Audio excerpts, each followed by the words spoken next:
And good Sunday morning and welcome to Queen City News Now. I'm Will Lewis coming to you from our temporary studio right now as we work on some things here at Queen City News. Let's go ahead and get over to meteorologist Jim Lytle. And Jim, it should be a good day again today, right? A few more clouds around today than we had yesterday. Maybe not quite as warm, but it'll be up close to 70, so I think it'll be a nice day. And we might see a little sprinkle. If you're watching us from the mountains, I'm pretty certain you'll get a sprinkle or a shower today. Not so much for us down in the PM. 75 degrees yesterday. Wasn't that nice? Normal high 64. We were way above normal. Periods of clouds and sun, a lovely 70-degree high. So not quite as warm as 75, but still very lovely. And light northerly winds. And again, more clouds than we had yesterday, kind of periods of clouds and sun. And again, in the mountains, you'll probably get a sprinkle or a brief little shower with a disturbance that we'll show you on radar here in a moment. We've got 40s for the most part forecasted for lows tonight, except in the mountains. You'll be in the 20s and 30s. It's getting colder. We have a colder air mass coming in that's going to drop our temperatures, especially the overnight department here, getting down close to freezing when there's a freeze watch out coming up for our area, too. And tomorrow's high, 59 to near 60, so it's going to be quite a bit cooler than it was the last 2 days. So more March sunshine, though, on our Monday, but it won't be near as warm as the last couple of days have been. Will? All right, thank you so much, Jim. A search is underway for a person who killed a Charlotte mother and her 2 young children. Charlotte Mecklenburg police say they got a search warrant and found the bodies of Markayla Johnson and her children at an apartment complex Friday. All 3 were reported missing almost 2 weeks ago. Queen City News reporter Shaquira Speaks shares the heartbreaking story.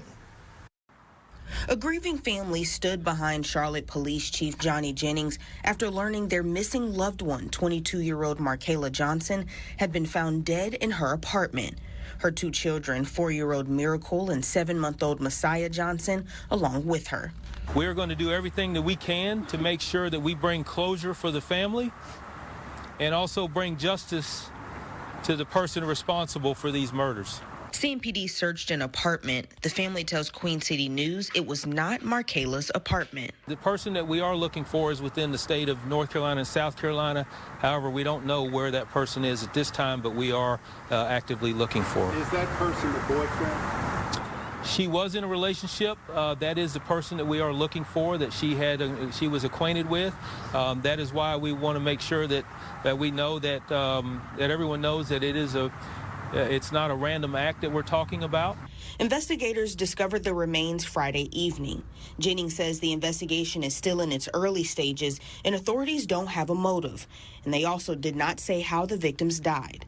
Johnson's grandmother, Ramona, says her granddaughter suffered from mental health issues, but she and her great-grandchildren did not deserve this. Who was to say a man that she think that she loved was going to kill her? And the kids. A missing persons report was made on March 3rd. However, CMPD did not notify the public until March 8th. Jennings says authorities didn't know what they had until they dug deeper into the investigation. Generally, we try to get those out as quickly as possible, particularly when someone's in danger or we feel like there might be foul play involved. I just want to say, I miss my baby. I miss my grandkids. She was a good person, and everybody knows Kaylin would do anything for you. She didn't deserve this. Reporting in Charlotte, Shaquira Speaks, Queen City News.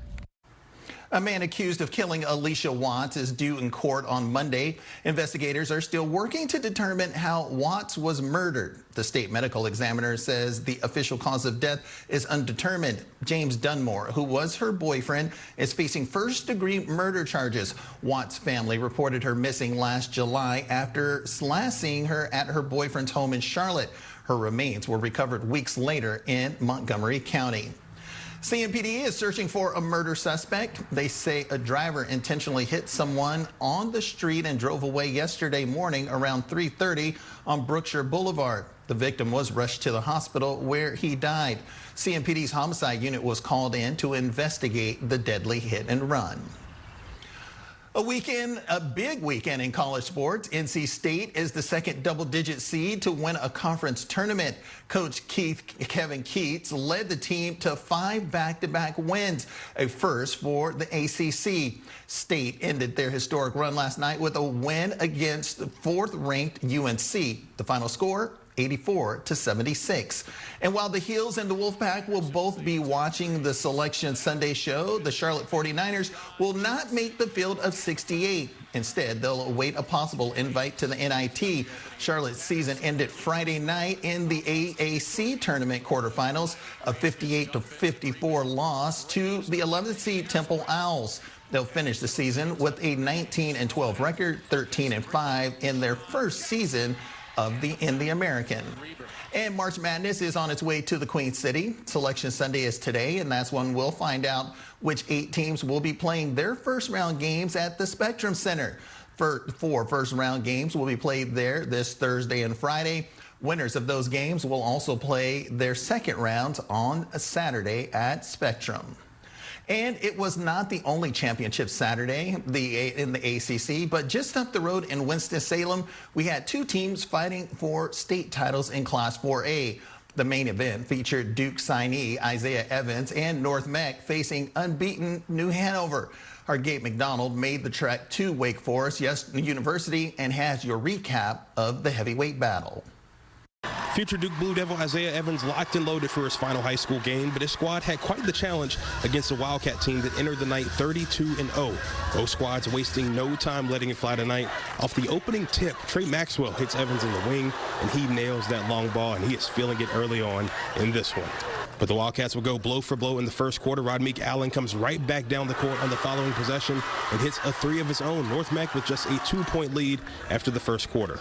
In the second, it's Chadlin Traylor starting to catch fire for North Meck. He pulls up from downtown and knocks it down. Traylor came up big tonight, 15 points on 6 of 7 shooting. The Vikings head into the locker room with a 6-point lead over New Hanover. Into the third, North Meck tells the waiter, more threes, please. Evans off the feed from Traylor, and he hits once again. The future Blue Devil with 4 triples this evening. That one put his squad up by 9. They led by 8 after 3, after only giving up 9 in the third quarter. Then in the fourth, Evans would put the final nail in the coffin. He weaves to the defense and takes it to the rack and goes off glass for the bucket. North Meck now in front by double digits. 23 points on the night for the All-American and a whole lot of smiling. The Vikings complete the mission in 2024 and win the Class 4A state championship. 57-47 the final over New Hanover. We put in real hours and time and sweat and blood for this. Like, this wasn't something we just waked up one day and decided we was going to do. We decided before the season, like, this is what we're on right now, and this is what we're going to complete.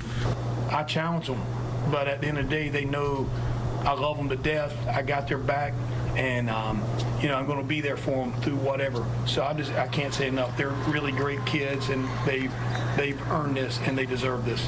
Truly a special night here in Winston-Salem for the Vikings and all of their fans. North Meck ends the season on a 17-game win streak and with the state's top prize in tow as they head back to Huntersville to celebrate. Reporting in Winston-Salem, Gabe McDonald, Charlotte Sports Live. And Crown Legacy FC will hit the pitch for the first time this season on Sunday. Charlotte FC's MLS Next Pro squad is looking to capitalize on a strong debut season last year and kick off 2024 on a positive note. They'll also have a chance to do it against an in-state foe. They welcome in the Carolina Core from High Point for match number 1. Kickoff is at 5 p.m. at the Matthews Sportsplex. And, well, the Panthers sure could use another wide receiver, and it could be a guy that was just released by the Dallas Cowboys. According to the NFL Network, Michael Gallup is scheduled to meet with the Panthers next week. Gallup was recently released by the Cowboys. The team was also scheduled to meet former Charger wide receiver Mike Williams per Mike Kay of the Charlotte Observer. Gallup had 34 catches for 418 yards and 2 touchdowns last season for the Cowboys, while Williams had 249 yards and a touchdown in just 3 games due to an ACL injury. And a popular Charlotte bar is set to close its doors for good today. Tiber Creek in South End has been in operation for nearly 25 years. Once officially closed, developers plan to knock down the building to put up a set of new luxury apartments. Well, he's invested millions in one North Carolina community, and he's not done yet. The upcoming projects the guru of Greensboro has on his radar. You're watching Queen City News, the most local news in Charlotte. We'll be right back.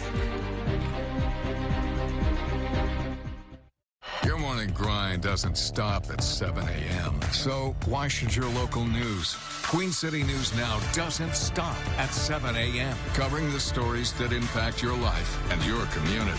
Queen City News Now.